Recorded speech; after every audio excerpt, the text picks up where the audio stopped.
In this video, I will be showing you how to understitch using your number 10 edge stitch foot for Bernina, or if you have a similar foot for your machine, you can apply the same concepts. This foot has a metal blade or guide, if you will. When you are edge stitching, you will want that blade to sit on the seam line, and then you can stitch either to the right or to the left of it. So let me take you to the machine and show you exactly what I mean.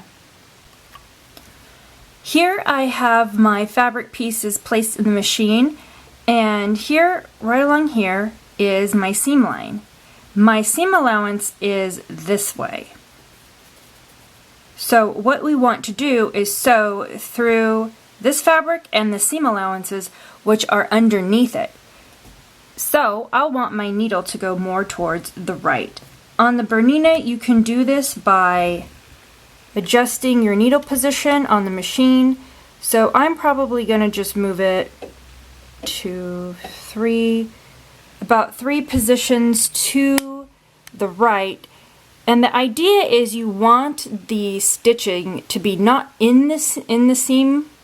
You want it to be just to the right of it, making sure, again, that you are going through all layers of the fabric. So you can see here, I have my seam allowance, I have the main fabric here, and I just want to point out that I'm using my regular stitch length. I have a stitch length of 2.5. So that's all you need to do. Let's go ahead and start stitching. So my needle is over. You will want to back stitch, and you're just keeping that blade right in the groove of that seam line. Go slow, take your time, don't rush through it. And one thing that's helpful is to not really pull, but kind of hold the fabric taut so it's kind of separated. This will make it easier and cleaner and really keep that fabric sewn down.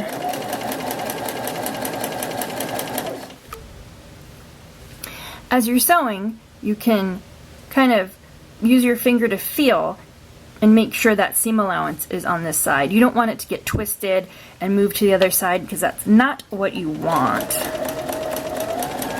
Not what we're going for. Continuing.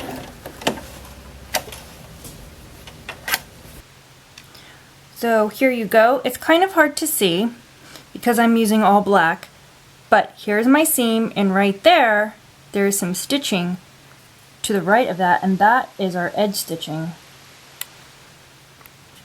And what this does is it will help keep this piece on this side, where if we didn't do this edge stitching, it might have a tendency to pop over to this side of the fabric, and that's not what we want. So that's what edge stitching is used for. It's used a lot in when you're applying facings and things like that. And on the other side, you can see this is the seam allowance. So there's again 2 rows of stitching, and it's nicely stitched, so it's going to stay on the side that it's supposed to, which is, in this case, this is a pocket. So I hope this has been helpful. Give it a thumbs up if you like it, and subscribe to this channel if you would like.